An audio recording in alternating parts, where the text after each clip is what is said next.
राम हरे रामा राम राम हरे हरे हरे कृष्णा कृष्णा कृष्णा हरे हरे हरे राम राम राम हरे हरे कौदिलेंगे खबरिया रे राम जी के चरणन में मन हो जा दीवाना रे राम जी के चरणन में। हरे राम राम राम हरे हरे कौन कृंगे खबरिया रे राम जी के चरणन में मन हो दीवाना रे राम जी के चरणन में। हरे कृष्णा कृष्णा कृष्णा हरे हरे श्रीमन नारायण नारायण हरि हरि श्रीमन नारायण नारायण हरि हरि बोलो श्रीमन नारायण नारायण हरि हरि हरे कृष्णा कृष्णा कृष्णा कृष्णा हरे हरे हरे राम राम राम हरे हरे। आज हम युद्ध कांड का 50वां सर्ग पढ़ेंगे। और अब यहाँ विभीषण को इंद्रजीत समझकर वानरों का पलायन और सुग्रीव की आज्ञा से जामवान का उन्हें सांत्वना देना और विभीषण का विलाप और सुग्रीव का उन्हें समझाना और गरुण का आना और श्री राम लक्ष्मण को नागपाश से मुक्त करके चला जाना।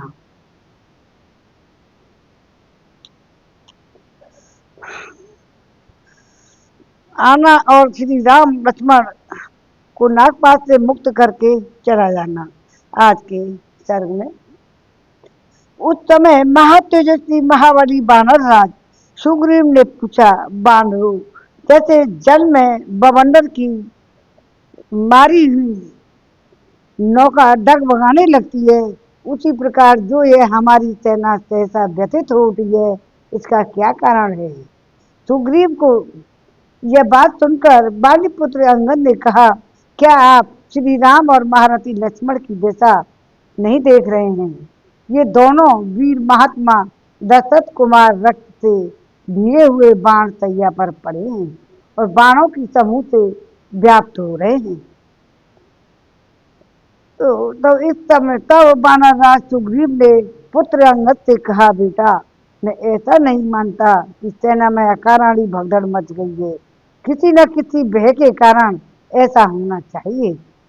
ये बानर उदास मुंह से अपने अपने हथियार फेंक कर संपूर्ण दिशा में भाग रहे हैं और भय के कारण आंखें फाड़ फाड़ कर देख रहे हैं। पलायन करते समय उन्हें एक दूर से लज्जा नहीं होती है। वे पीछे की ओर नहीं देखते हैं, एक दूसरे को घसीटते हैं और गिर जाता है और उसे लांग कर चल देते हैं। भय के मारे उठाते तक नहीं है।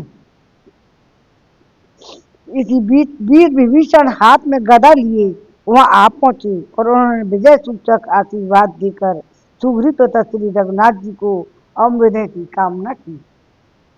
बानरों को भयभीत करने वाले विभीषण को देखकर सुग्रीव ने अपने पास ही खड़े हुए महात्मा वृक्षराज जाम्बवान से कहा, हे विभीषण, ये विभीषण आए हैं जिन्हें देख करके वानर शिरोमणियों को यह संदेह हुआ कि रावण का बेटा इंद्रजित आ गया, इसलिए इनका भय बहुत बढ़ गया है। ये भागे जा रहे हैं। तो तुम शीघ्र ही जाकर यह बताओ कि इंद्रजित नहीं विभीषण आए हैं। ऐसा कहकर बहुधा भयभीत हो पलायन करते हुए इन सब बानरों को सुस्थिर करो, भागने से रोको। सुग्रीव के ऐसा कहने पर ऋक्षराज जाम्बवान ने भागते हुए बानरों को लौटाकर उन्हें सांत्वना दी। ऋक्षराज को की बात सुनकर वह विभीषण को अपनी आंखों देखकर बानरों ने भय को त्याग किया। वे सबके सब फिर लौट आए। श्री राम और लक्ष्मण के शरीर के बाणों से व्याप्त हुआ देव धर्मात्मा विभीषण को उस समय बड़ी व्यथा हुई। उन्होंने जल से भीगे हुए उन दोनों भाइयों के नेत्र पहुंचे और मन ही मन शोक से पीड़ित हो वे रोने लगे और विलाप करने लगे। हाय, जिन्हें युद्ध अधिक प्रिय था और जो बल विक्रम से संपन्न थे, वे ही दोनों भाई श्री राम लक्ष्मण माया से युद्ध करने वाले राक्षसों द्वारा इस अवस्था को पहुंचा दिए गए हैं। ये दोनों वीर सरलता पूर्वक पराक्रम प्रकट कर रहे थे, परंतु भाई के इस दुरात्मा कुपुत्र ने अपनी कुटिल राक्षसी बुद्धि के द्वारा इन दोनों के साथ धोखा किया। इन दोनों के शरीर बाणों द्वारा पूर्णतः छिद गए हैं। ये दोनों भाई खून से नहा उठे हैं और इस अवस्था में पृथ्वी पर सोए हुए ये दोनों राजकुमार कांटों से भरे हुए साई नामक जंतु के समान दिखाई देते हैं, जिनकी बल पराक्रम का आश्रय लेकर मैंने लंका को राज्य पर प्रतिष्ठित उनकी अभिलाषा की थी। वे ही दोनों भाई पुरुष शिरोमणि श्री राम और लक्ष्मण देह त्यागने के लिए सोए हुए हैं। आज मैं जीते जी मर गया, मेरा राज्याभिषेक मनोरथ नष्ट हो गया। शत्रु रावण ने जो सीता के को न लौटाने की प्रतिज्ञा की थी, उसकी यह प्रतिज्ञा पूरी हुई। उसके पुत्र ने उसे सफल मनोरथ बना दिया। इस प्रकार विलाप करते हुए विभीषण को हृदय से लगाकर शक्तिशाली बानर राज सुग्रीव ने उनसे यूं कहा, ये धर्मज्ञ, तुम्हें लंका का राज प्राप्त होगा, इसमें संशय नहीं है। पुत्र सहित रावण यहाँ अपनी कामना पूरी नहीं कर सकेगा। दोनों भाई श्री राम और लक्ष्मण मूर्छा त्यागने के पश्चात गरुड़ की पीठ पर बैठकर रणभूमि में राक्षस गणों सहित रावण का वध करेंगे। राक्षस विभीषण को इस प्रकार सांत्वना और आश्वासन देकर सुग्रीव ने अपने बगल में खड़े हुए ससुर सुशेर से कहा, आप वोच में आ जाने पर इन दोनों शत्रु दमन श्री राम और लक्ष्मण को साथ ले शूरवीर बानरगणों के साथ किष्किंधा को चली जाइए। मैं रावण को पुत्र और बंधु सहित बांधवों सहित मारकर उनके हाथ में मिथिलेश कुमारी सीता को उसी प्रकार छीन लाऊंगा, जैसे देवराज इंद्र अपनी खोई हुई राजलक्ष्मी को दैत्यों के यहाँ से हरकर लाए थे। जय राम, जय सिया राम। बानरराज सुग्रीव की यह बात सुनकर सुशेर ने कहा, पूर्व काल में जो देवासुर महायुद्ध हुआ था उसे हमने देखा था। उस समय अस्त्र शस्त्रों से ज्ञाता और लक्ष्य भेद में कुशल देवताओं को बारंबार बाणों से आच्छादित करते हुए दानवों ने बहुत घायल कर दिया था। उस युद्ध में जो देवता अस्त्र शस्त्रों से पीड़ित, अचेत और शून्यहीन प्राण शून्य हो जाते थे, तब उसकी रक्षा के लिए बृहस्पति जी मंत्र युक्त विद्याओं द्वारा, दिव्य औषधियों द्वारा उनकी चिकित्सा करते थे। मेरी राय है कि उन औषधियों को ले आने के लिए संपाति और पनस और आदि बानर शीघ्र ही वेग पूर्वक क्षीर सागर के तट पर जाएं। संपाति आदि बानर वहां पर्वत पर प्रतिष्ठित हुई दो प्रसिद्ध महाऔषधियों को जानते हैं। उनमें से एक का नाम है संजीव करणी, दूसरी का नाम है विशल्य करणी। इन दोनों दिव्य औषधियों का निर्माण साक्षात ब्रह्मा जी ने ही किया था। सागरों में उत्तम क्षीर समुद्र के तट पर चंद्र और द्रोण नामक दो पर्वत हैं, जहाँ पूर्व काल में अमृत का मंथन किया गया था। उन्हीं दोनों पर्वतों पर वे श्रेष्ठ औषधियां वर्तमान हैं।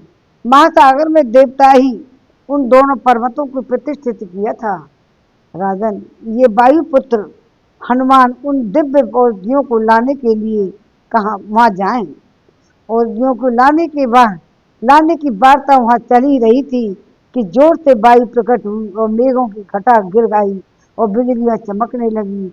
वह वायु सागर के जल में हलचल मचाकर पर्वतों को कंपित करने लगी।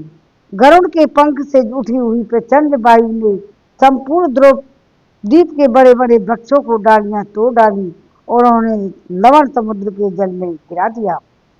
लंकावासी महाकाय सर्प वैसे थर्रा उठे संपूर्ण जल जंतु शीघ्रता पूर्वक समुद्र के जल में घुस गए। तदंतर दो ही घड़ी में समस्त बानरों ने प्रज्वलित अग्नि के समान तेजस्वी महाबली विंदानंदन गरुण को वहां उपस्थित देखा।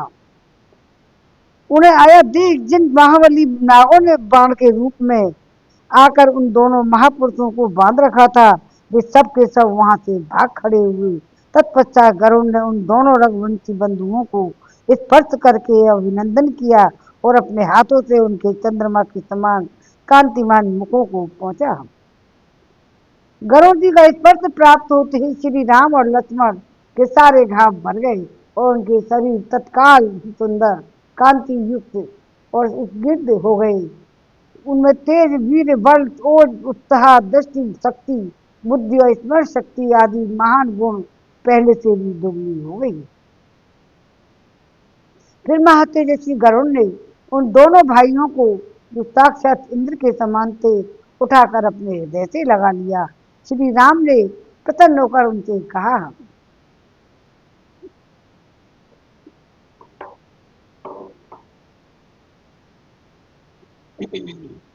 इंद्रजीत के कारण हम लोगों पर जो महान संकट आ गया था उसे हम आपकी कृपा से लांघ गए। आप विशिष्ट उपाय के ज्ञाता हैं, अतः आपने हम दोनों की शीघ्र ही पूर्वत बल से संपन्न कर दिया है। जैसे पिता दशरथ और पितामह आज के पास जाने से मेरा मन प्रसन्न हो सकता था, वैसे ही आपको पाकर मेरा हृदय हर्ष से खिल उठा है। आप बड़े रूपवान हैं, दिव्य पुष्पों की माला और दिव्य अंगराज से भूषित है। आपने दो स्वच्छ वस्त्र धारण कर रखे हैं तथा दिव्य आभूषण आपकी शोभा बढ़ाते हैं। हम जानना चाहते हैं कि आप कौन है।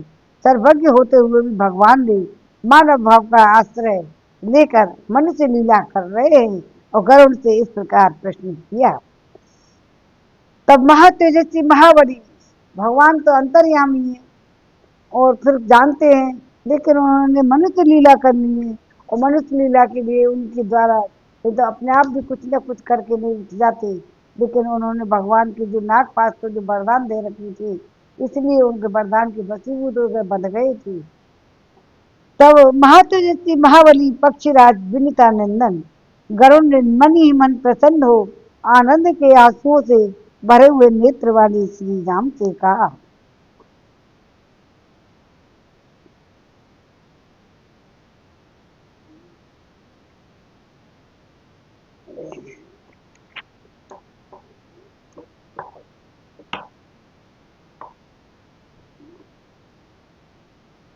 हमसे कहा, ककुत्सत मैं आपका प्रिय मित्र गरुड़ हूँ, बाहर विचार विचरने वाला आपका प्राण हूँ। आप दोनों की सहायता के लिए मैं इस समय यहाँ आया हूँ। महापराक्रमी असुर महाबली दानव देवता तथा गंधर्व भी यदि इंद्र को आगे करके यहाँ आते तो वे इस भयंकर सर्पाकार बाण के प्रबंधन से आपको छुड़ाने में समर्थ नहीं हो सकते थे। क्रूर कर्मा इंद्रजित ने माया के बल से जिन नाग रूपी बाणों को बंधन कर तैयार किया था वे नाग ये कद्रु के पुत्र ही थे। इनके दांत बड़े तीखे होते हैं। इन नागों का विष बड़ा भयंकर होता है।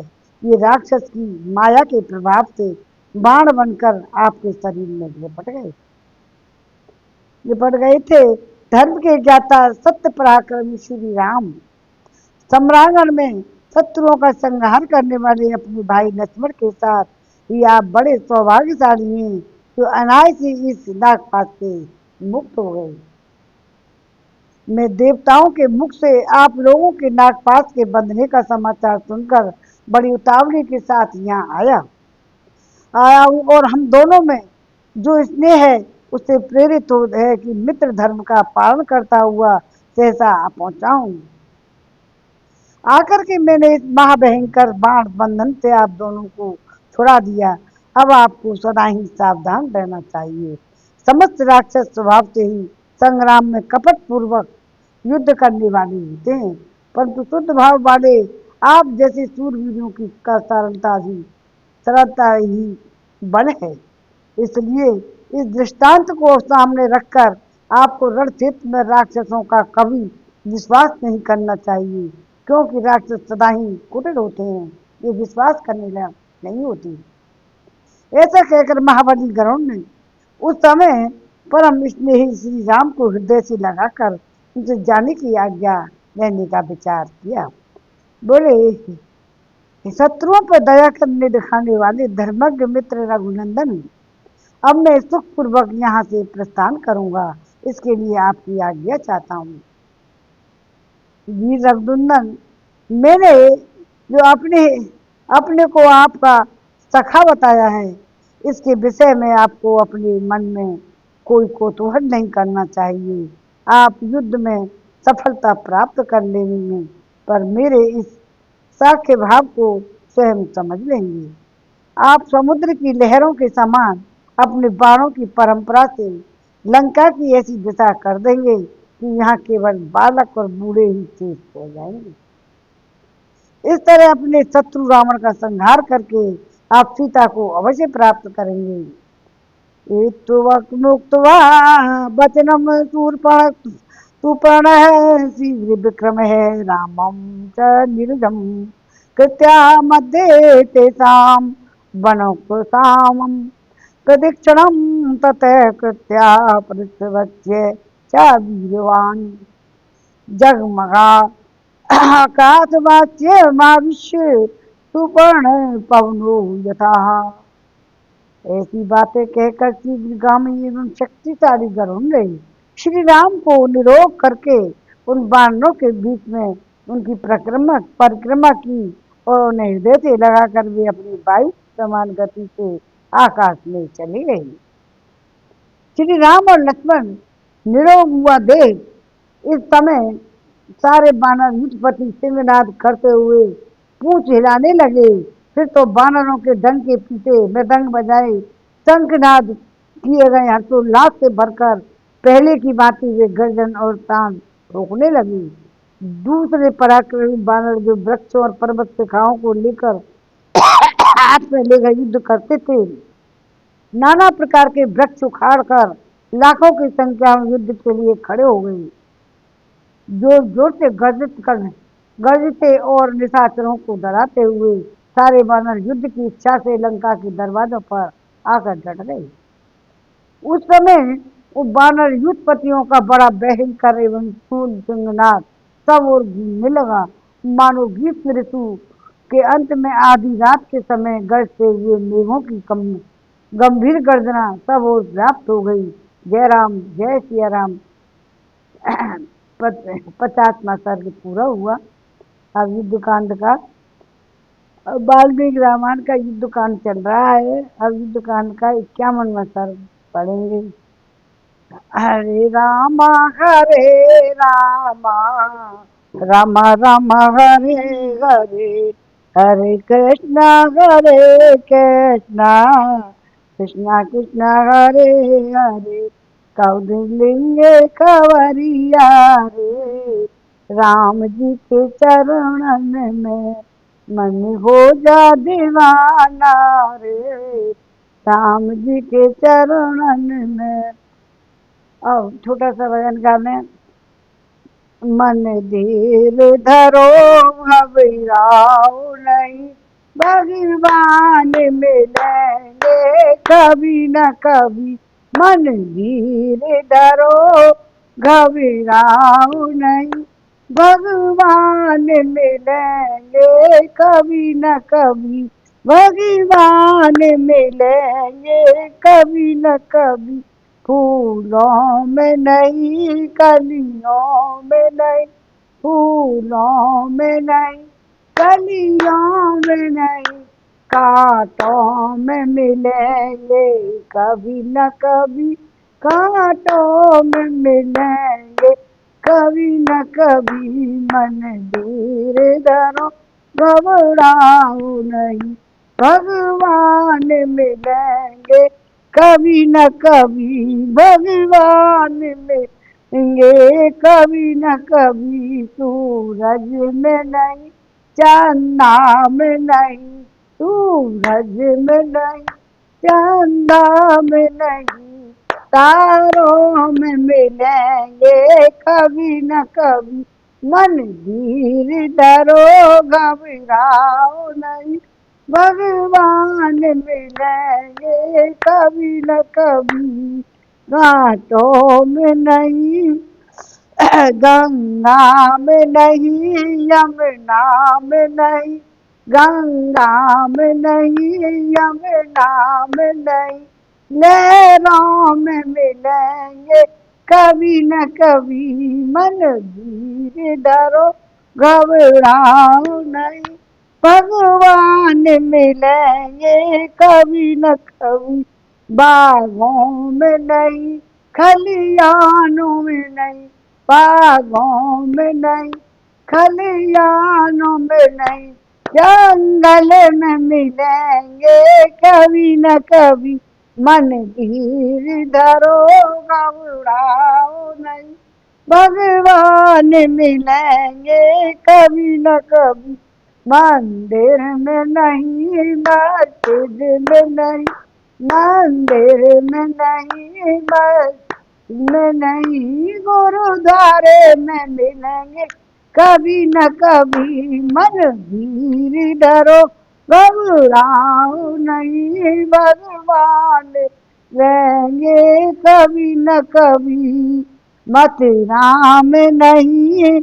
मथुरा में नहीं, गोकुल में नहीं, मेरे मन में मिलेंगे कभी न कभी, मेरे तन में मिलेंगे कभी न कभी, मन धीर धरो घबराओ नहीं, भगवान मिलेंगे कभी न कभी, जय राम जय राम जय राम जय सिया राम, जय राम जय राम जय सिया राम, बोलो श्री राम जय राम जय जय राम, बोलो श्री राम जय राम जय जय, बोलो श्री राम जय जय राम, हरे कृष्णा कृष्णा कृष्णा हरे हरे, कब लेंगे खबरिया रे, राम जी के चरणन में, हरे रामा रामा रामा हरे हरे, हरे कृष्णा कृष्णा कृष्णा हरे हरे, श्रीमन नारायण नारायण हरि हरि, श्रीमन नारायण नारायण हरि हरि, बोलो नारायण नारायण हरि हरि। और 51वां सर्ग, श्री राम के बंधन मुक्त होने का पता जब लग गया तो पाकर चिंतित हुए, जो रावण का धूम्राक्ष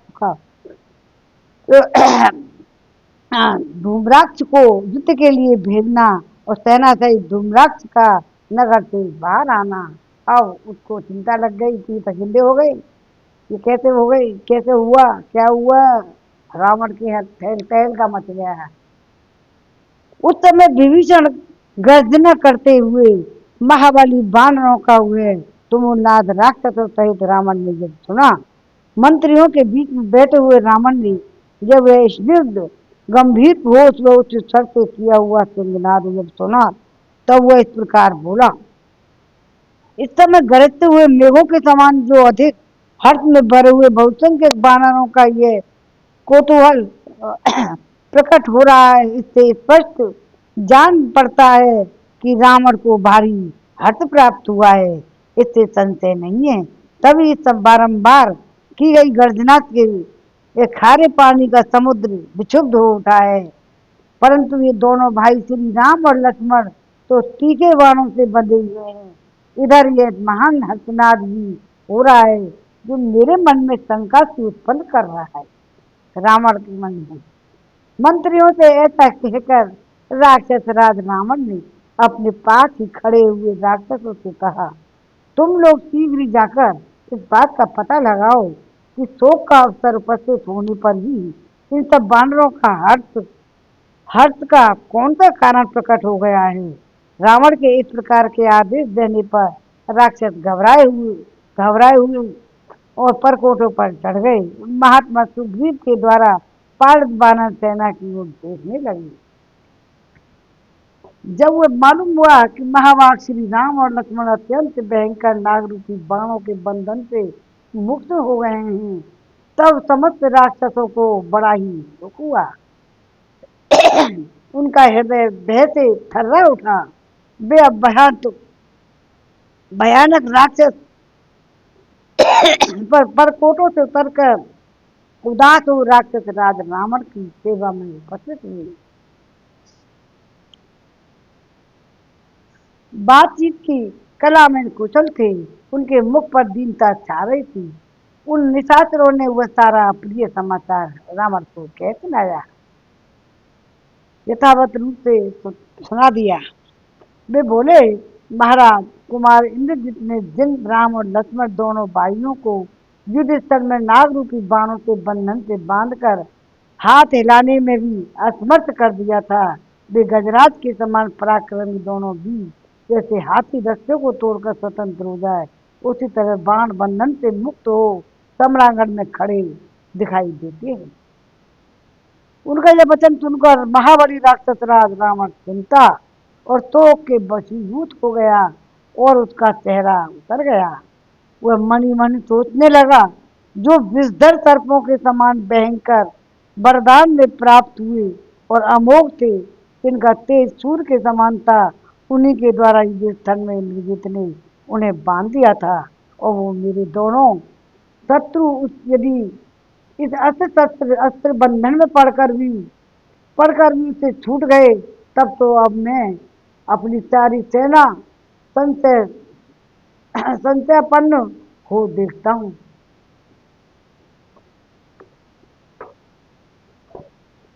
तो उन्होंने अपने युद्ध स्थल की शत्रुओं के प्राण ले लिए थे। वे अग्रतुल्य तेजस्वी बाण निश्चय ही आज ही निष्फल हो गए। रावण ऐसा कह करके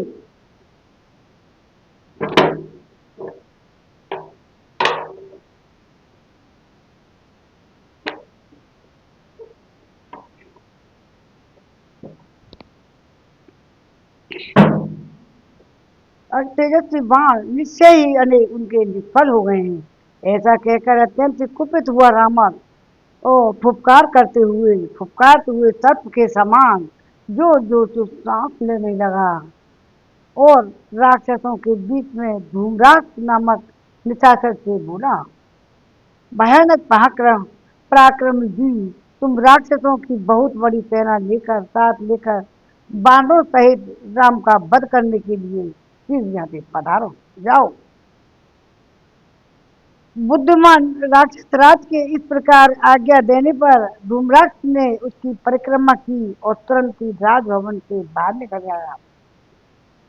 रावण के गृह द्वार पर पहुंचकर उसने सेनापति से कहा, सेना को उतावली के साथ शीघ्र तैयार करो, युद्ध की इच्छा रखने वाले पुरुष को विलंब करने से क्या लाभ। धूम्राक्ष की यह बात सुनकर रावण की आज्ञा के अनुसार सेनापतियों ने जिनके पीछे वह बड़ी सेना थी, भारी संख्या में सैनिकों को तैयार कर दिया। वे भयानक रूपधारी बलवान निशाचर प्रात और शक्ति और अस्त्रों में घंटे घंटे बांधकर हर्ष और उत्साह से युद्ध को जोर जोर से गरजते हुए आए और धूम्राक्ष को घेर कर खड़े हो गए। उनके हाथों में नाना प्रकार के अस्त्र शस्त्र थे। कुछ लोगों ने तो अपने हाथों में सूल और मुदर ले रखे थे और गदा, पट्टिस, लोहदंड, मूसल, परिल, भिन्नदार, भाले, फांस, फरसे आदि बहुत सारे भयानक राक्षस युद्ध के लिए निकले। वे सभी मेघों के समान गंभीर गर्जना करने लगे। बहुत काले काले इतने भयंकर राक्षस निकलने लगे तो गर्जना करते हैं, और कितने ही निशाचर ध्वजों से अलंकृत और सीने सोने की जाली से आच्छादित रथों द्वारा युद्ध के लिए बाहर आए। वे सबके सब कवच धारण किए हुए थे। कितने ही श्रेष्ठ राक्षस नाना प्रकार के मुख वाले गधों, परम शीघ्रगामी घोड़ों और मतमत हाथियों पर सवार हो दुर्जय व्याघ्रों के समान युद्ध के लिए नगर से बाहर निकल पड़े। धूम्राक्ष के रथ में सोने के आभूषण से विभूषित ऐसे गधे बने हुए थे कि उनके मुंह भेड़ियों और सिंहों के समान थे। गधे की भांति रेंकने वाले धूम्राक्ष और उस दिव्य रथ पर सवार हुआ। इस प्रकार बहुत से राक्षसों के साथ महापराक्रमी धूम्राक्ष हंसता हुआ पश्चिम द्वार से वहां हनुमान जी शत्रु का सामना करने के लिए खड़े थे। युद्ध के लिए निकला युद्ध के लिए निकला था। गधों से जुटे हुए गधों की सी आवाज करने वाले उस श्रेष्ठ रथ पर बैठकर युद्ध के लिए जाते हुए महागुण राक्षस धूम्राक्ष को जो बड़ा भयानक दिखाई देता था। आकाशचारी क्रूर पक्षियों ने अशुभ सूचक बोली बोलकर आगे बढ़ने से मना कर दिया। उसके रथ की अपशकुन होने लगे, बहुत बुरी तरह अपशकुन हो रही थी। उसके रथ के ऊपर भाग पर एक महाभयानक भीड़ आ गया। ध्वज के अग्रभाग पर बहुत से मुर्दाखोर पक्षी परस्पर गुथे हुए से गिर पड़ी। उसी समय एक बहुत बड़ा श्वेत कबंध धड़ खून से लथपथ होकर पृथ्वी पर आ पड़ा। उनके अपशगुन चालू हुए। यह कबंध बड़े जोर जोर से चित्कार करता हुआ धूम्राक्ष के पास ही गिरा था और बादल रक्त की भाषा करने लगी। पृथ्वी डोलने लगी, वायु प्रतिकूल दिशाओं की ओर बहने लगी। उसमें वज्रपात के समान गड़गड़ाहट पैदा हुई थी। संपूर्ण दिशा अंधकार से आच्छन्न हो गई। अपनी माया के जाल को फैलाने लगा और जाने के कारण प्रकाशित नहीं होती थी। राक्षसों के लिए भय दिखाने वाले देने वाले वहां प्रकट हुए उन भयंकर उत्पातों को देखकर धूम्राक्ष एक बार तो व्यथित हो गया, उठा और आगे चलकर चलने वाले सभी राक्षस अतिष्ठ हो गए। इस प्रकार बहुसंख्यक विरासत विशास्त्रों से घिरे हुए और युद्ध के लिए उत्सुक रहने वाले भयंकर महाभयंकर बलवान राक्षस धूम्राक्ष ने नगर से बाहर निकलकर श्री रामचंद्र जी के बाहुबल से सुरक्षित एवं प्रलयकालिक समुद्र के समान विशाल बानू की सेना को देखा। अब 51वां सर्ग पूरा हुआ है युद्ध कांड का। अब रामलीला वाल्मीकि रामायण का अब हम पढ़ेंगे। हरे कृष्णा कृष्णा कृष्णा हरे हरे, हरे राम राम राम हरे हरे। मंगल भवन मंगल हारी, जय दशरथ अजर बिहारी। दीनदयाल मृदु संबारी, हरो नाथ मम संकट बारी। हरे राम राम राम हरे हरे, हरे कृष्ण कृष्ण कृष्ण हरे हरे। कौदिलिंगे खबरिया रे, राम जी के चरणन में मेरे तन में भी राम, मेरे मन में भी मेरे तन में भी राम, मेरे मन में भी राम। रोम रोम में समाया तेरा नाम, रोम रोम में समाया मेरा नाम रे। सांसों मेरी सांसों में तेरा ही नाम रे। मेरे तन में भी राम, मेरे मन में भी राम, मेरे रोम रोम में समाया मेरा नाम, तेरा नाम रे। मेरी सांसों में तेरा ही नाम है। जैसे चंदा में राम, जैसे सूरज में राम, अमर तारों में समाया तेरा नाम रे। अमर में ता अमर में राम, जैसे समाया है तेरा नाम, मेरी सांसों में समाया है तेरा नाम रे।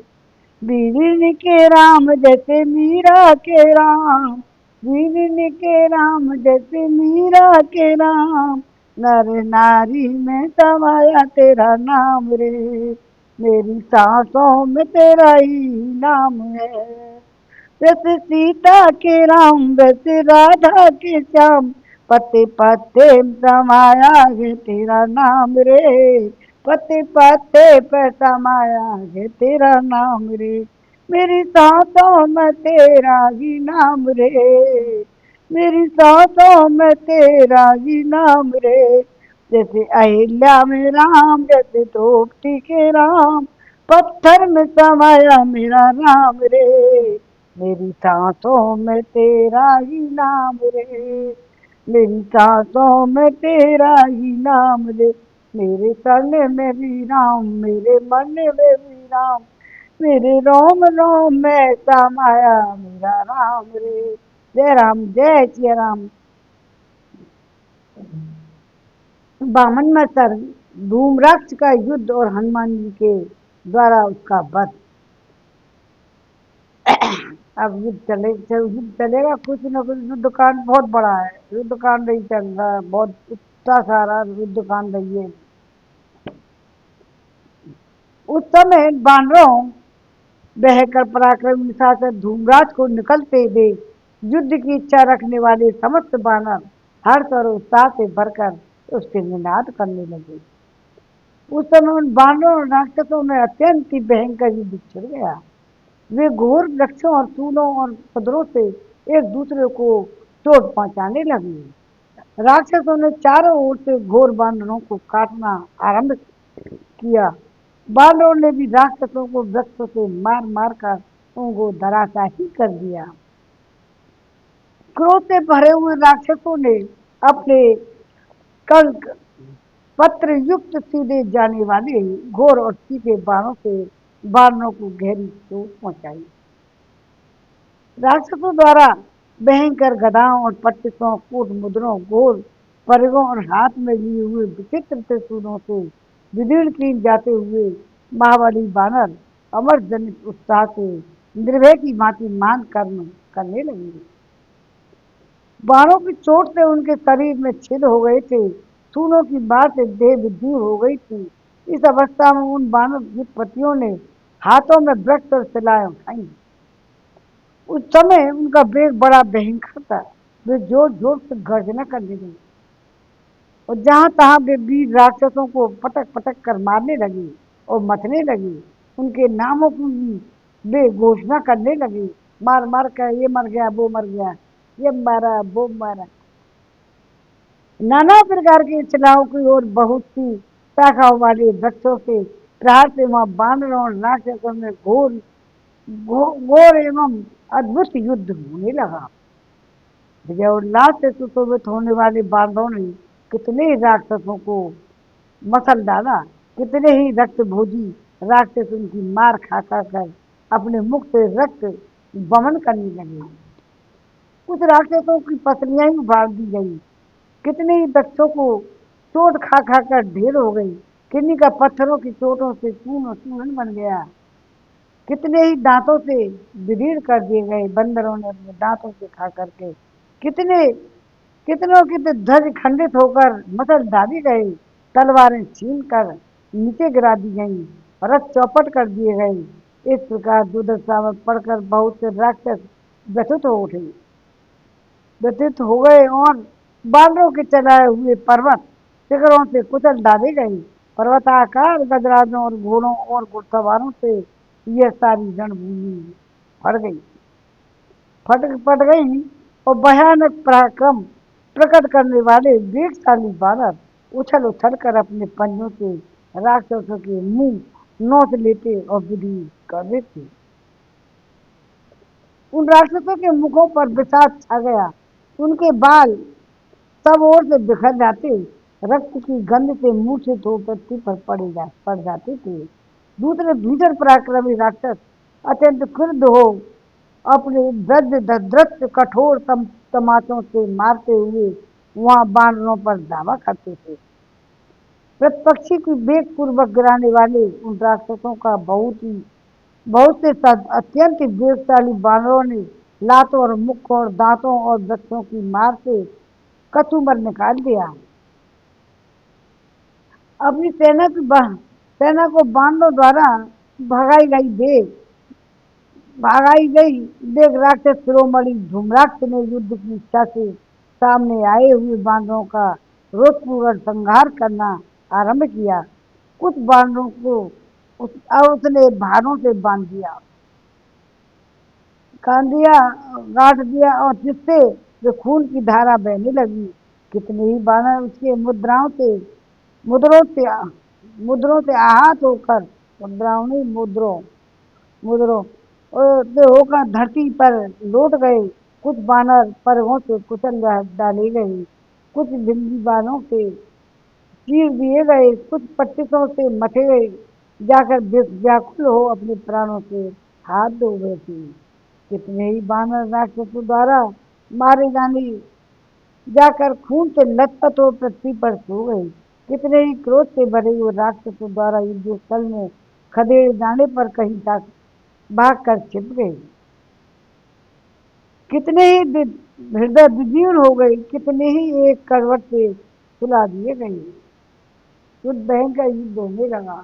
सब देख करके दर्दनाक घटना देखा नहीं जा रहा था। कितने को त्रिशूल से विदीर्ण करके धूम्राक्ष ने उनकी आंखें बाहर निकाल दी। बानरों और राक्षसों और बानरों और राक्षसों से भरा हुआ वह महा युद्ध बड़ा ही भयानक प्रतीत होता था। उसमें अस्त्र शस्त्रों की बहुलता थी तथा शिलाओं शिलाओं और वृक्षों की वर्षा से सारी रणभूमि भर गई। वह युद्ध रूपी गंधर्व संगीत और महोत्सव अद्भुत प्रतीत होता था। धनुष की प्रत्यंचा से जो टंकार ध्वनि होती थी, वही मानो वीणा का मधुर नाद था।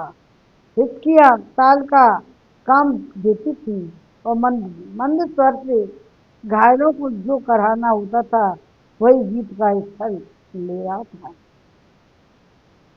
भयंकर युद्ध चल रहा था। इस प्रकार धनुष हाथ में लिए धूम्राक्ष ने युद्ध के मुहाने पर बाणों की वर्षा करके बानरों को हंसते हंसते संपूर्ण दिशाओं में चार बार भगाया। धूम्राक्ष की मार से अपनी सेना को पीड़ित एवं व्यथित हुए देखकर पवन कुमार हनुमान जी अत्यंत कुपित हो उठे। एक विशाल शिला हाथ में लेकर उसके सामने आए। उस समय क्रोध के कारण उनके नेत्र दुगने लाल हो रहे थे। उनका पराक्रम अपने पिता वायु देवता के ही समान था। उन्होंने धूम्राक्ष के रथ पर वह विशाल शिला दे मारी। उस शिला को रथों की ओर आती देख धूम्राक्ष हड़बड़ी में गदा लिए उठा और वेगपूर्वक रथ से कूदकर पृथ्वी पर आ खड़ा हुआ। वह शिला पहिए और कुबर अश्व ध्वज और धनुष सहित सबको रथ को चूर चूर करके पृथ्वी पर गिर पड़ी। इस प्रकार धूम्राक्ष के रथ को चौपट करके पवन पुत्र हनुमान ने छोटी बड़ी डालियों सहित वृक्षों द्वारा राक्षसों को संहार करना आरंभ किया और बहुत सारे राक्षसों के सिर फूट गए और वे रथों से नहा और दूसरे बहुत से निशाचर वृक्षों की मार से कुचले जाकर धरती पर लौट गए। इस प्रकार राक्षस सेना को देख खदेड़ कर पवन को हनुमान ने एक पर्वत के समान उठा लिया और पर्वत का शिखर उठा लिया और धूम्राक्ष पर धावा बोल दिया। उन्हें आता देख पराक्रमी धूम्राक्ष ने गदा उठा ली और गर्जना करता हुआ अपनी श्रेष्ठ हनुमान जी की ओर दौड़ा। धूम्राक्ष ने कुपित हुए हनुमान जी को मस्तक पर भाव संख्या कांटों से भरी हुई वह गदा दे मारी। ताड़िता तत्र गजा भीम गया भयानक वेग वाली गदा को चोट खाकर तो चोट खाकर भी वायु के समान बलशाली कपिवर हनुमान ने वहां इस प्रकार कुछ भी नहीं गिना और धूम्राक्ष के मस्तक पर परपथ कर चला दिया। पर्वत शिखर की गहरी चोट खाकर धूम्राक्ष सारे अंग छिन्न धूम्राक्ष के सारे अंग छिन्न भिन्न होकर पृथ्वी पर गिर पड़े, मरासन हो गई। धूम्राक्ष को मारा गया देख मरने से बचे हुए निशाचर भयभीत हो बानरों की मार खाते हुए लंका में घुस गए, भाग गए। इस प्रकार शत्रुओं को मारकर रक्त की धारा बहाने वाली बहुत सी नदियों को प्रवाहित करके महात्मा पवन कुमार हनुमान यद्यपि शत्रु वध जनित परिश्रम से थक गए थे, तथापि पांडव सहित द्वारा पूजित एवं प्रशंसित होने से उन्हें बड़ी प्रसन्नता हुई। बामन मास्टर पूरा हुआ युद्धकांड का। श्रीमन नारायण नारायण हरि हरि, श्रीमन नारायण नारायण हरि हरि, बोलो श्रीमन नारायण नारायण हरि हरि। गोविंद मेरो है और गोपाल मेरो है, श्री बांके बिहारी नंदलाल मेरो है। बांके बिहारी जय हो तुम्हारी, जय हो तुम्हारी लाला जय हो तुम्हारी, श्रीमन नारायण नारायण हरि हरि, श्रीमन नारायण नारायण हरि हरि। अब युद्ध कांड का 53वां सर्ग वाल्मीकि रामायण का। इसमें है वज्रदंश का सेना सहित युद्ध के लिए प्रस्थान करना, बानों और राक्षसों का युद्ध वज्र दृष्टांत द्वारा बानरों का तथा अंगद द्वारा राक्षसों का संहार। धूम्राक्ष के मारे जाने पर समाचार सुनकर राक्षस राज रावण को महान क्रोध हुआ। वह फुफकारते हुए सर्प के समान जो जो सांस लेने लगा। क्रोध से कुछ कलुषित हो गरम गरम लंबी सांस खींचकर उसने क्रूर निशाचर महाबली वज्रदष्ट से कहा। वह हाथी घोड़ा गधे और ऊंट सवारियों से युक्त था, चित्त को पूर्णतः एकाग्र किए हुए था और ध्वजा आदि से विचित्र शोभा पाने वाले बहुत से सेनाध्यक्ष उसकी शोभा बढ़ाते थे। विचित्र ध्वजबंद और मुकुट से विभूषित हो कवच धारण किए हुए हाथ में धनुष लिए हुए शीघ्र निकला। ध्वजा पताकाओं से अलंकृत दीप्तमान और सोने के हाथ सात बांध से सुसज्जित रथ की परिक्रमा करके सेनापति वज्रदष्ट उस पर आरूढ़ हुआ। उसके साथ दृष्टि विचित्र तोमर और चिकने मूसल और भिंडीपाल धनुष शक्ति, तोमर चिकने मूसल भिंडीपाल और धनुष शक्ति 25 खड़ग चक्र गदा और तीखे फरसों से सुसज्जित बहुत से पैदल यूना चले। उनके हाथों में उनके अनेक प्रकार के अस्त्र तो शोभा पा रहे थे। विचित्र वस्त्र धारण करने वाले सभी राक्षस वीर अपने तेज से उद्भासित हो रहे थे। सौर संपन्न मदमत्त हरिद्राज चलते चलते पर्वतों के समान जान पड़ते थे। हाथों में तोमर अंकुश धारण करने वाले महावत जिनकी गर्दन पर सवार थे तथा जो युद्ध की कला में कुशल थे, वे हाथी युद्ध के लिए आगे बढ़े। उत्तम लक्षणों से युक्त जो दूसरे महाबली घोड़े थे, जिनके ऊपर सूरवीर सैनिक सवार थे, वे भी युद्ध के लिए निकले। जय राम, जय सिया राम। युद्ध के उद्देश्य से प्रस्तुत हुई राक्षसों की वह सारी सेना वर्षा काल में गरजते हुए बिजलियों सहित मेघ के समान शोभा पा रही थी।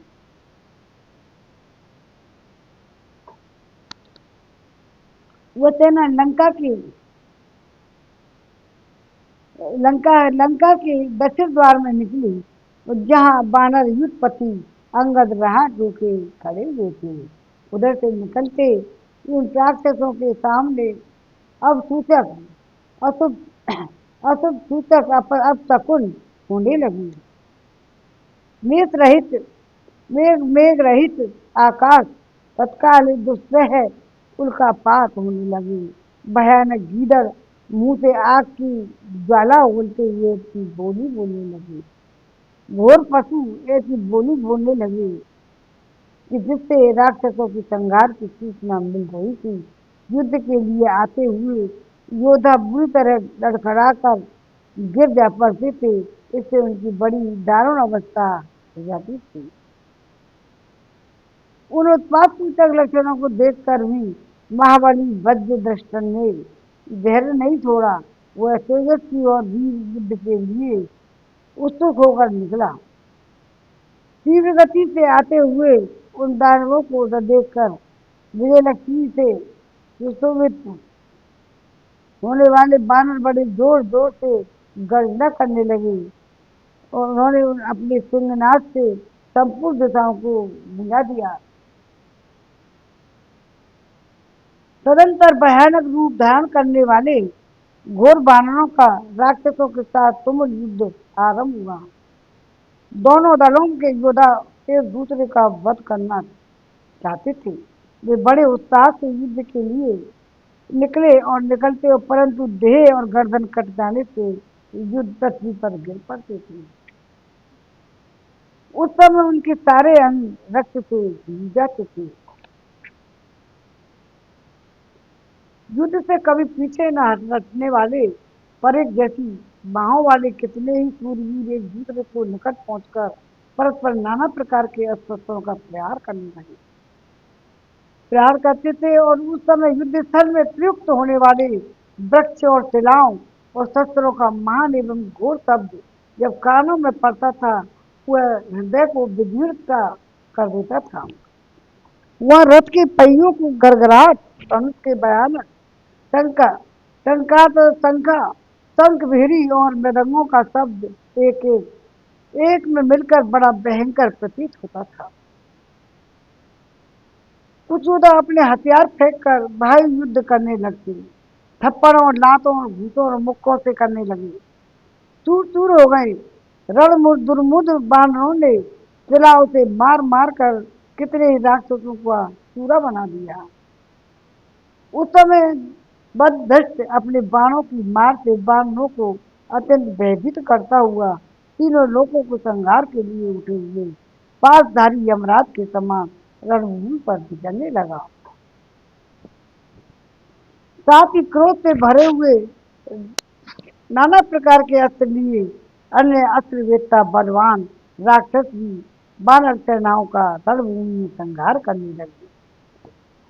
किंतु प्रलय काल में सर्व संवर्तक अग्नि जैसे प्राणियों का संहार करती है, उसी तरह बाली पुत्र अंगद अंगद और भी निर्भय हो दूल्हे क्रोध से भरकर उन सब राक्षसों का वध करने लगे। उनकी आंखें क्रोध से लाल हो रही थी। वे इंद्र के तुल्य पराक्रमी थे, जैसे सिंह छोटे पन्न पशुओं का अनायासी निश्चय कर देता है, उसी तरह पराक्रमी अंगद ने एक वृक्ष उठाकर इन समस्त राक्षस गणों का घोर संहार आरंभ कर दिया। बुरी तरह युद्ध चल रहा है। अंगद की मार खाकर तो भयानक पराक्रमी राक्षस सिर फट जाता, जाने कटे हुए वृक्ष के समान पृथ्वी पर गिरने लगे।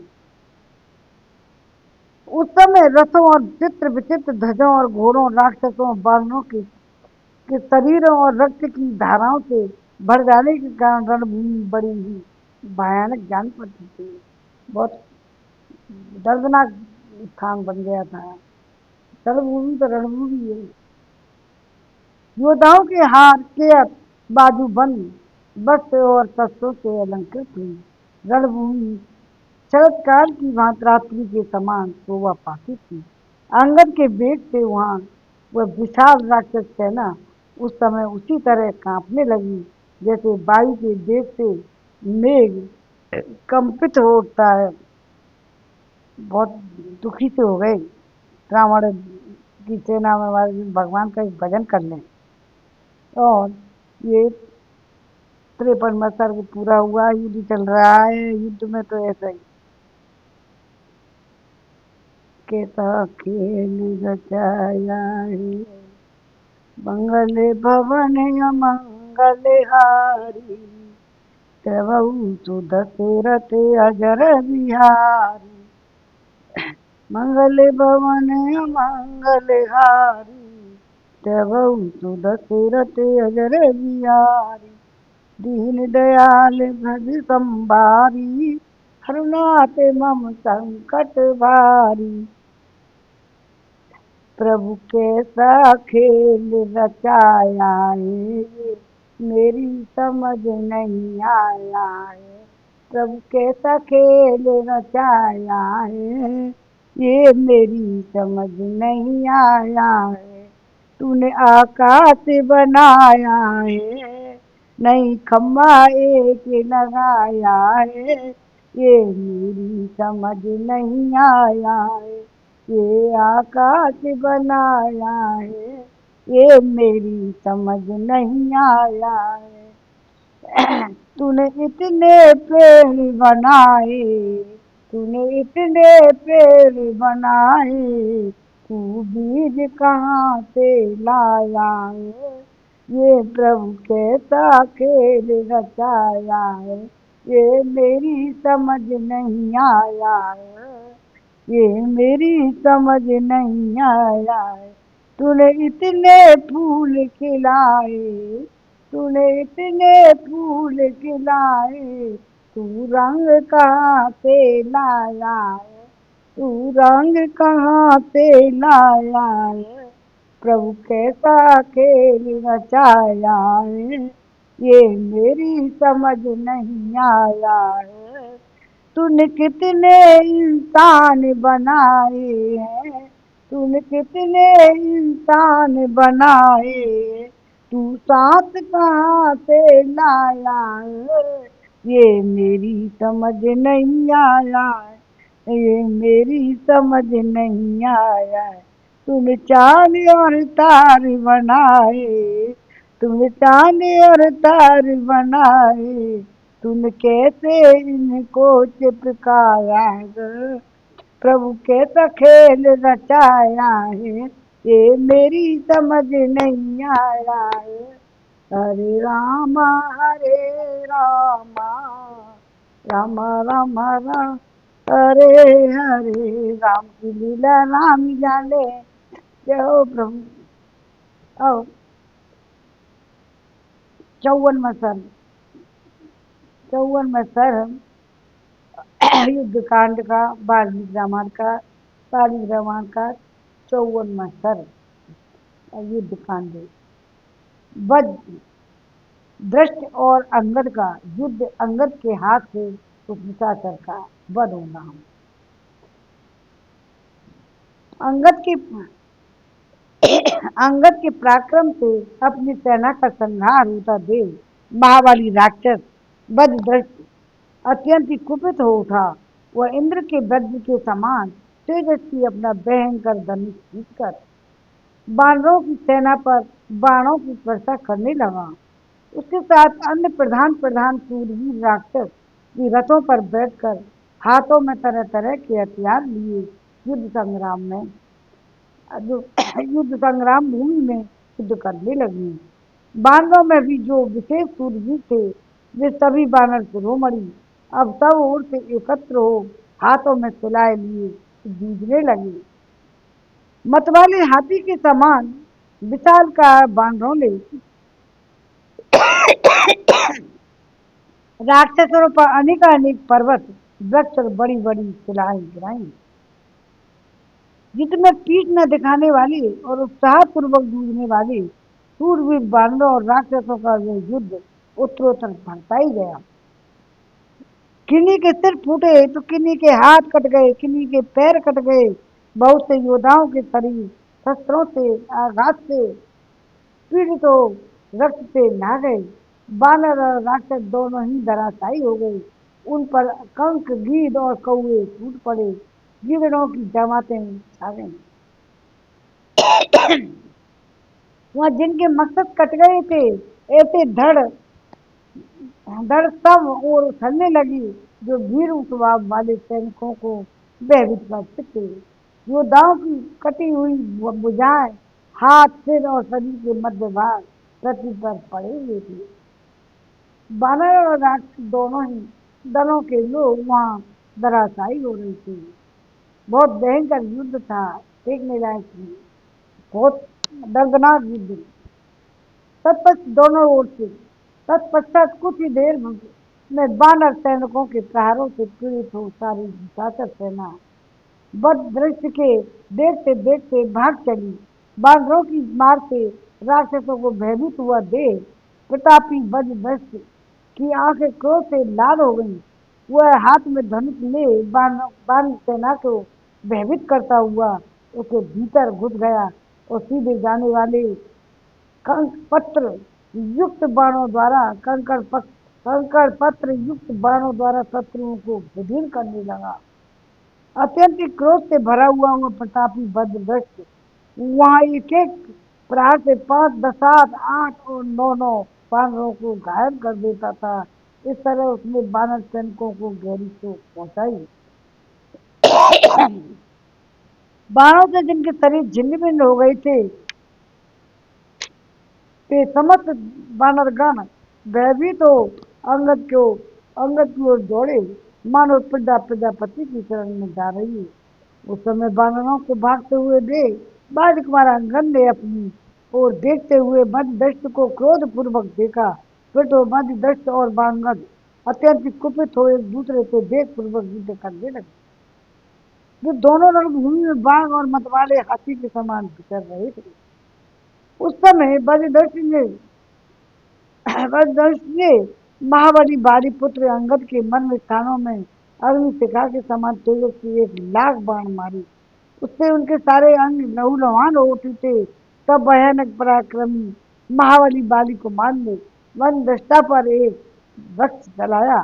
उस वृक्ष को अपनी ओर आते देख भी बद्रदृष्ट के मन में घबराहट नहीं हुई। उसने बाढ़ मारकर उस वृक्ष के कई टुकड़े कर दिए। इस प्रकार खंडित होकर वृक्ष पृथ्वी पर गिर पड़ा। बजदष्ट के उस पराक्रम को देखकर बानर शिरोमणि अंगद ने एक विशाल चट्टान लेकर उसके ऊपर दे मारी और बड़े जोर से गर्जना की।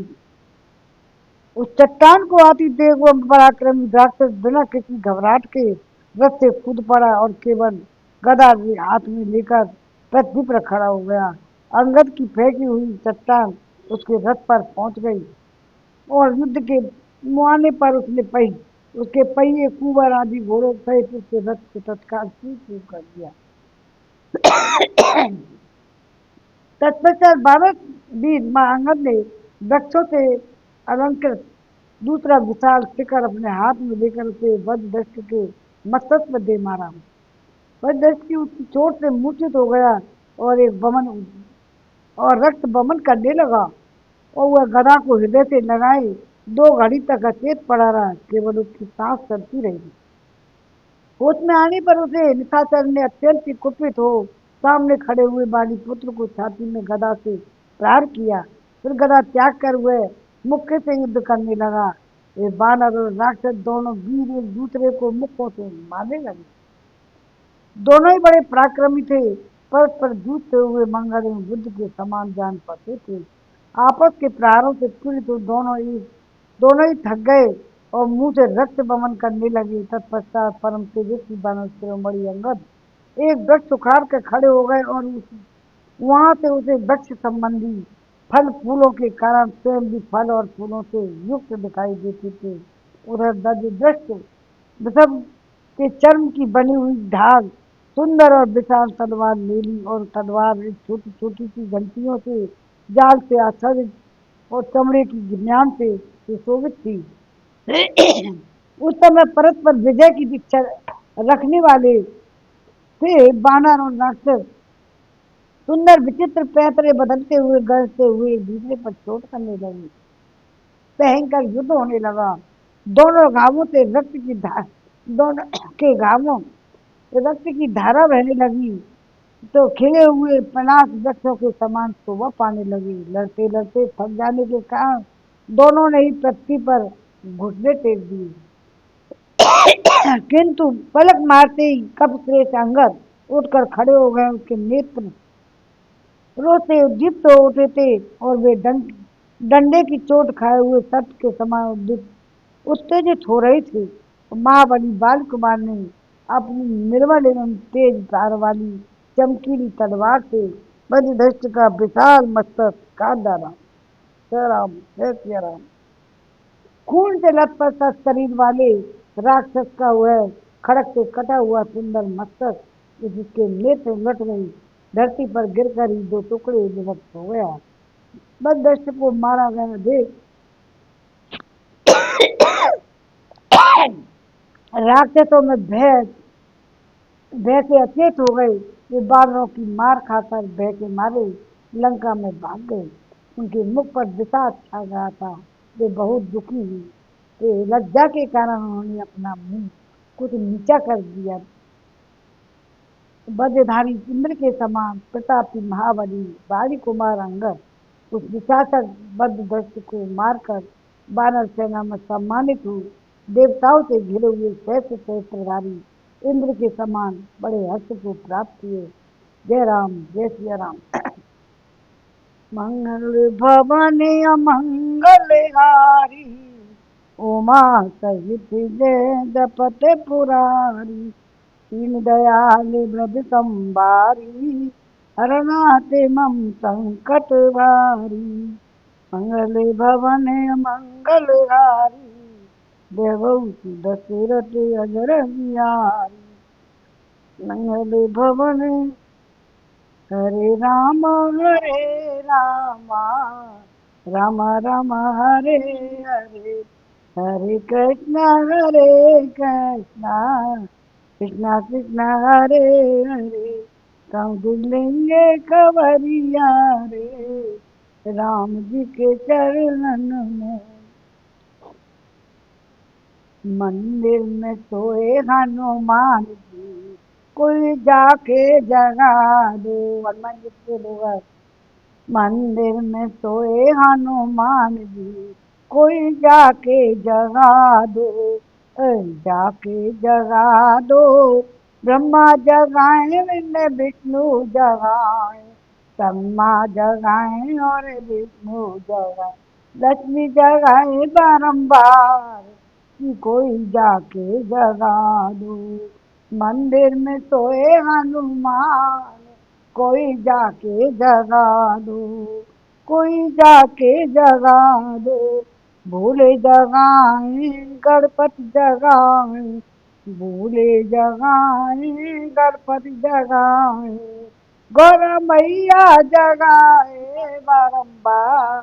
मंदिर में सोए हनुमान, कोई जाके जगा दे। राम जी जगाए, लक्ष्मण जगाए, सीता माँ जगाए बारंबार, कोई जाके जगा दो। मंदिर में सोए हनुमान, कोई जाके जगा दो। हाँ, कोई जाके जगा दो। गंगा जगाए, यमुना जगाए, गंगा जगाए, यमुना जगाए, सरयू जगाए बारंबार। मंदिर में सोए हनुमान, कोई जाके जगा दो। मंदिर में सोए हनुमान, कोई जाके जगा दो। चंदा जगाए, सूरज जगाए, चंदा जगाए, सूरज जगाए, तारे जगाए बारंबार, कोई जाके जगा दो। मंदिर में सोए हनुमान, कोई जाके जगा दो। जय हनुमान, जय बजरंगबली। मंगले भवने मंगलहारी, जय दशरथ अजर बिहारी। दीन दयाल दत संभारी, हरो नाथ मम संकट भारी। अब 54वां सर्ग पूरा हो गया है। अब 55वां सर्ग पढ़ेंगे। और युद्ध कांड का 55वां सर्ग। रावण की आज्ञा से अकम्पन और राक्षसों का युद्ध में आना और वानरों के साथ उनका फिर घोर, तरह तरह के रावण राक्षस और माया घेरा अपनी रावण की सेना को। बहुत सेना थी। इतने इकलक फूट सवालक नाती तो अपने खुद की औलाद ही सब जाएगी मरेगी। राम बाली पुत्र अंगद के हाथों से वज्रदस्यु के मारे जाने का समाचार सुनकर रावण ने हाथ जोड़कर अपने पास खड़े हुए सेनापति दृष्ट से कहा, अकम्पन संपूर्ण अस्त्र शस्त्रों के ज्ञाता हैं, अतः उन्हीं को आगे करके भयंकर पराक्रमी बुद्धस्त राक्षस शीघ्र ही यहाँ से युद्ध के लिए जाएं। अकम्पन को युद्ध सदा ही प्रिय है, वे सर्वदा मेरी उन्नति चाहते हैं। उन्हें युद्ध में एक श्रेष्ठ योद्धा माना गया है। ये शत्रुओं को दंड देने और अपने सैनिकों की रक्षा करने तथा रणभूमि में सेना का संचालन करने में समर्थ है। अकम्पन दोनों भाई श्री राम और लक्ष्मण को तथा महाबली सुग्रीव को भी परास्त कर रही दूसरे दूसरे भयानक बानरों का भी संहार कर डालेंगे, इसमें कोई संशय नहीं है।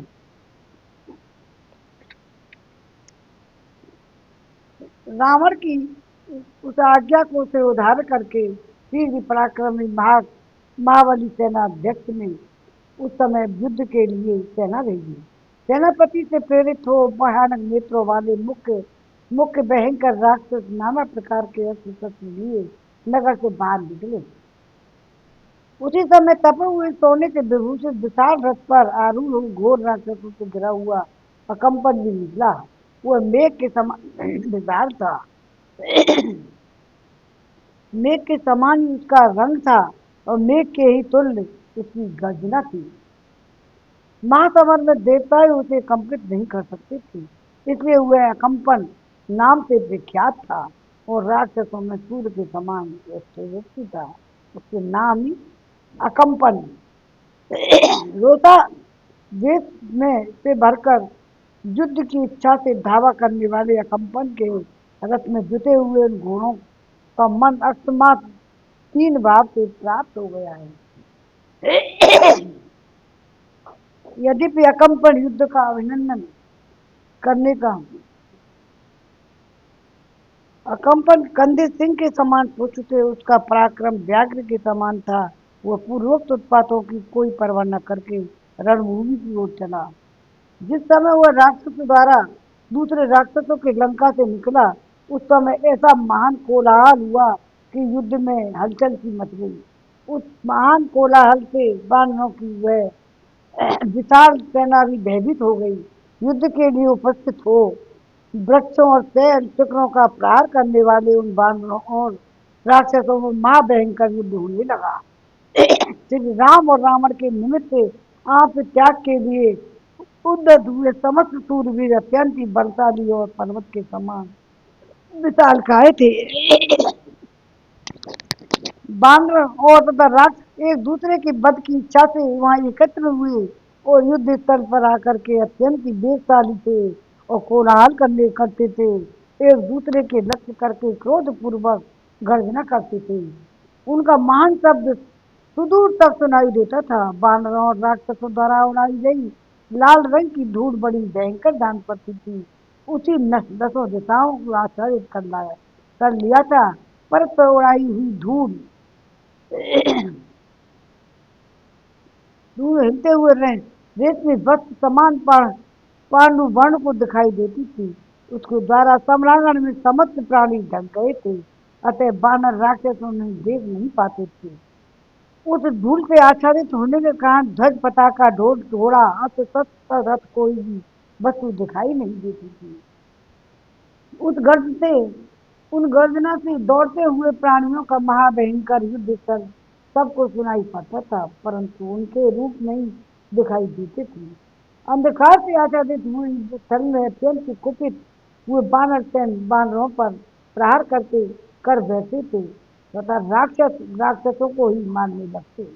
अपने तथा शत्रु पक्ष की योद्धाओं को मारते हुए बानरों और राक्षसों ने उस रणभूमि को रक्त की धारा से भिगो दिया। वहां कीच बचा दी। तदंतर रक्त के प्रहार से सूख जाने के कारण वहां की धूल बैठ गई। सारी युद्ध भूमि लाशों से भर गई। बानर और राक्षसों का एक दूसरे पर रक्त युद्ध शक्ति गदा और शिला परहेज तोमर आदि से बलपूर्वक जल्दी जल्दी प्रहार करने लगे।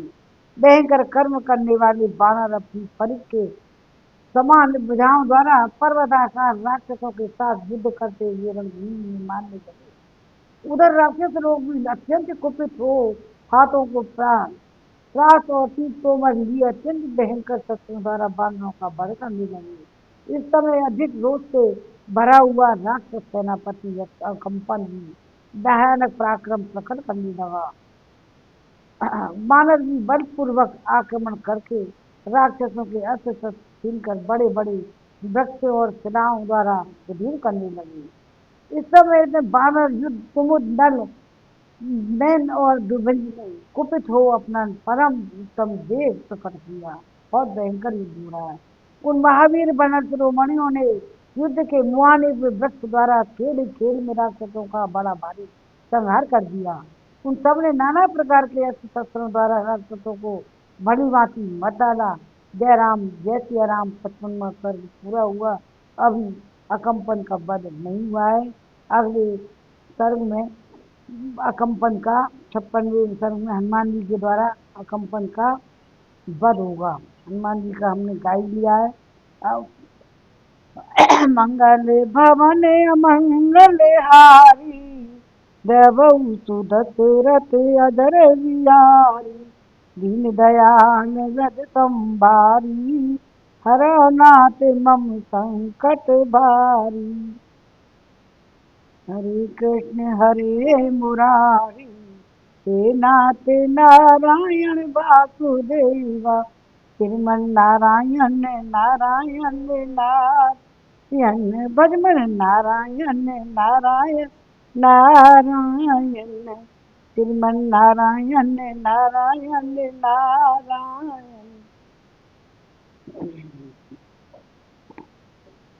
मेरे कीर्तन में रंग बरसाओ गजानन आ जाओ।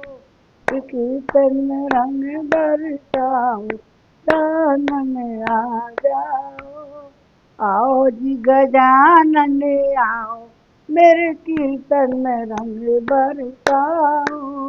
ब्रह्म तुम भी पधारो विष्णु तुम भी पधारो ब्रह्मा तुम भी पधारो विष्णु तुम भी पधारो बोले शंकर को साथ ले आओ। आओ जी गजानन आओ मेरे कीर्तन में रंग बरसाओ। लक्ष्मी तुम भी पधारो ब्राह्मण तुम भी पधारो गौरा मैया को साथ ले आओ। आओ जी गजानन आओ मेरे कीर्तन में रंग बरसाओ। आओ जी गजानन आओ मेरे कीर्तन में रंग बरसाओ। राम तुम भी पधारो लक्ष्मण तुम भी पधारो सीता मैया को साथ ले आओ। आओ जी गजानन आओ मेरे कीर्तन में रंग बरसाओ। आओ जी गजानन आओ मेरे कीर्तन में रंग बरसाओ। कान्हा तुम भी पधारो दाऊ तुम भी पधारो राधा रानी को साथ ले आओ। राधा रानी को साथ ले आओ मेरे कीर्तन में रंग बरसाओ। आओ जी गजानन आओ मेरे कीर्तन में रंग बरसाओ। हनुमान जी तुम भी पधारो राम जी तुम भी पधारो अंजी मैया को साथ ले आओ मेरे कीर्तन में रंग बरसाओ। आओ जी गजानन आओ मेरे कीर्तन में रंग बरसाओ। आओ जी गजानन आओ मेरे कीर्तन में रंग बरसाओ। बोल हनुमान जी महाराज जय। रंगवर्षी जी गणेश जी महाराज की जय। सभी देवी देवताओं की जय। राम जी का नाम रतन अनमोल, सीताराम सीताराम सीताराम बोल। राम जी का राम रतन अनमोल, सीताराम सीताराम सीताराम बोल। कौन के हाथ चतुर्वेद है, कौन के हाथ बिरान मोल। सीताराम सीताराम सीताराम बोल, सीताराम सीताराम सीताराम बोल। ब्रह्मा जी के हाथ चतुर्वेद है, सरस्वती हाथ के हाथ में वीरान बोल। सीताराम सीता सीताराम बोल। राम जी का नाम बड़ा रतन अनमोल, सीताराम सीताराम सीताराम बोल। भोले जी के हाथ में डमरू सोए, भोले जी के हाथ में डमरू तो। गोरा जी के हाथ गोद ललने अनमोल, सीताराम सीताराम सीताराम बोल। राम जी का नाम बड़ा ही अनमोल, राम जी का नाम रतन अनमोल। सीताराम सीताराम सीताराम बोल। कौन के हाथ सुदर्शन सोए, कौन के हाथ कमल निमोल। नारायण नारायण हरि हरि बोल, नारायण नारायण हरि हरि बोल। विष्णु जी के हाथ सुदर्शन गोए, विष्णु जी के हाथ सुदर्शन सोए। लक्ष्मी जी के हाथ कमल अनमोल, सीताराम सीताराम सीता बोल। राम जी का नाम रतन अनमोल, सीताराम सीता सीताराम बोल। कौन के हाथ धनुष बाण है, कौन के हाथ धनुष बाण, कौन के हाथ कंगन अनमोल। सीताराम सीताराम सीताराम बोल। नारायण नारायण हरि हरि बोल। श्री राम जी के हाथ धनुष बाण हैं, श्री राम जी के हाथ धनुष बाण हैं। सीता जी के हाथ कंगन अनमोल, सीताराम सीता सीताराम बोल। राम सीताराम सीताराम बोल। राम जी के हाथ कंगन, सीता जी के हाथ कंगन अनमोल।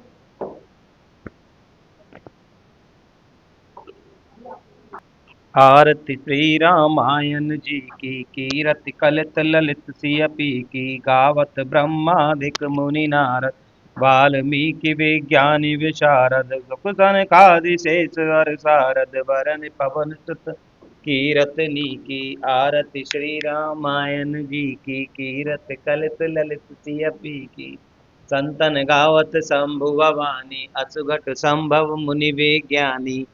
व्यास आदि कवि पुंज बखानी काग बसंड कर्ण के ही की। आरती श्री रामायण जी की चारों वेद पुराण अष्टदश छहों होड़ सब ग्रंथन को रस तन मन धन धन धन को सर्वस सारा अंश समत सब की। आरती श्री रामायण जी की कलिमल विरहरन विषय रस पी की सुभग सिंगार मुक्ति जुवती की।